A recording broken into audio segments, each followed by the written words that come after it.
الشیطان الرجیم بسم اللہ الرحمن الرحیم۔ دوستوں، خواب ایک ایسی چیز ہے جسے ہم کا اکثر انسان دیکھتا ہے۔ جب ہم سو جاتے ہیں تو نیند کی حالت میں کچھ مناظر ہمارے سامنے ہوتے ہیں۔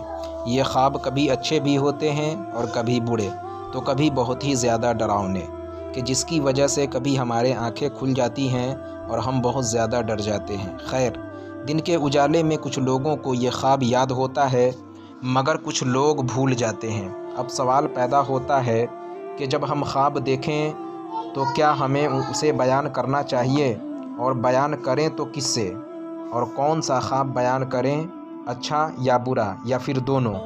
یہ سوال اکثر لوگوں کے ذہن میں گردش کرتا رہتا ہے۔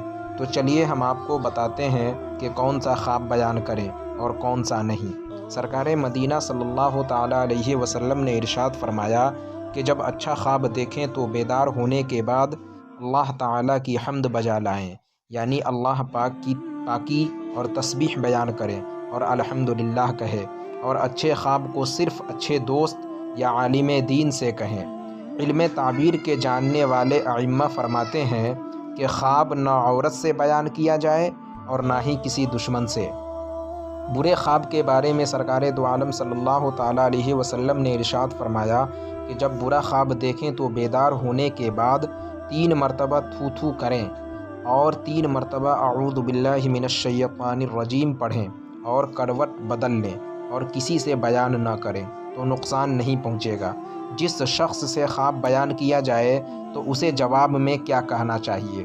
اس سلسلے میں حضرت عمر رضی اللہ تعالیٰ عنہ کا وہ ارشاد کہ جب آپ رضی اللہ تعالیٰ عنہ نے بصرہ کے گورنر حضرت ابو موسیٰ اشعری رضی اللہ تعالیٰ عنہ کو ایک خط لکھا اور فرمایا کہ مسلمانوں میں سے اگر کوئی خواب دیکھ کر اپنے مسلمان بھائی سے بیان کریں تو بھائی کو چاہیے کہ یوں کہے، خیر لنا و شر لاعدائنا، جس کا مطلب یہ ہے کہ یہ خواب ہمارے لیے بہتر ہو اور ہمارے دشمنوں کے لیے برا۔ ناظرین، ہم میں کچھ لوگ ایسے بھی ہوتے ہیں جن کو جھوٹے خواب بیان کرنے کی عادت ہوتی ہے۔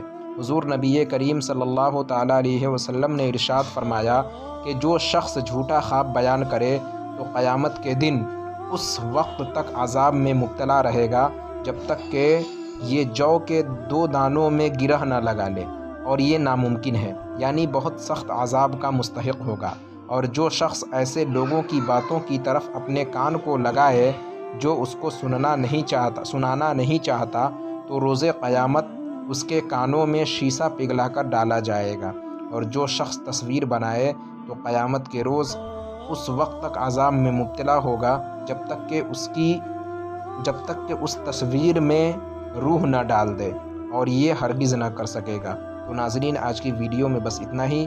ویڈیو اچھی لگنے کی صورت میں ویڈیو کو لائک کریں، اپنے دوستوں احباب کے ساتھ شیئر کریں، اور اگر آپ ہمارے چینل پر نئے ہوں تو چینل کو ضرور سبسکرائب کریں، اور اپنے تمام دوستوں احباب کا خیال رکھیں۔